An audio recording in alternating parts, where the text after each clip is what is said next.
Bangladesh premier লিগে চলতি আসরের সবচেয়ে চাঞ্চল্যকর অধ্যায়ের জন্ম দিল সিলেট টাইটান্স শিবির। দলের উপদেষ্টা ফাইমাল চৌধুরী সরাসরি নিজের দলের এক খেলোয়াড়ের বিরুদ্ধে ম্যাচ ফিক্সিংয়ের গুরুতর অভিযোগ তুলেছেন।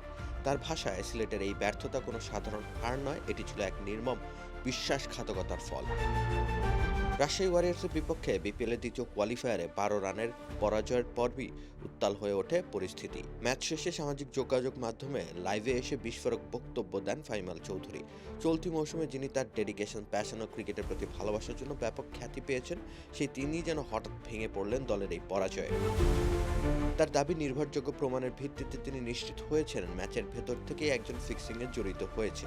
সুস্বাদু বাদাম, তিল আর স্বাস্থ্যকর গ্লুকোজ সব মিলিয়ে প্রাণ পিনাট বার। স্মার্ট কিছু খাও। সেই সিলেট টাইটান্সকে প্রতারণা করেছে এবং সবচেয়ে ভয়াবহভাবে আঘাত করেছে সিলেটবাসীর আবেগকে।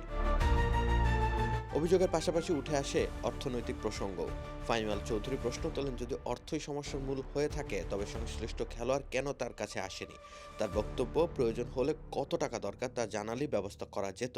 এই বিশ্বাসঘাতকতা তাকে ভেতর থেকে ভেঙে দিয়েছে বলে স্বীকার করেন ফাহিম।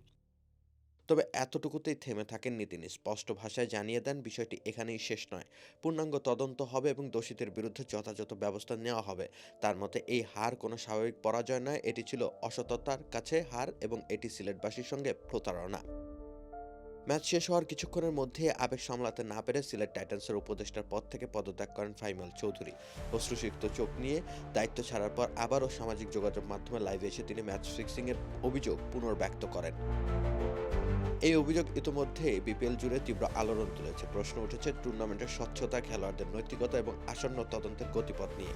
বহু চেষ্টা করেও কি তবে বিসিবি ব্যর্থ ফিক্সিং প্রতিরোধে, নাকি অতিরিক্ত আবেগের ফলে এমন বেফাঁস মন্তব্য করে বসলেন ফাহিম? উত্তর মিলবে তদন্ত রিপোর্টে। রাকিব হোসেন রুম্মান, খেলা ৭১।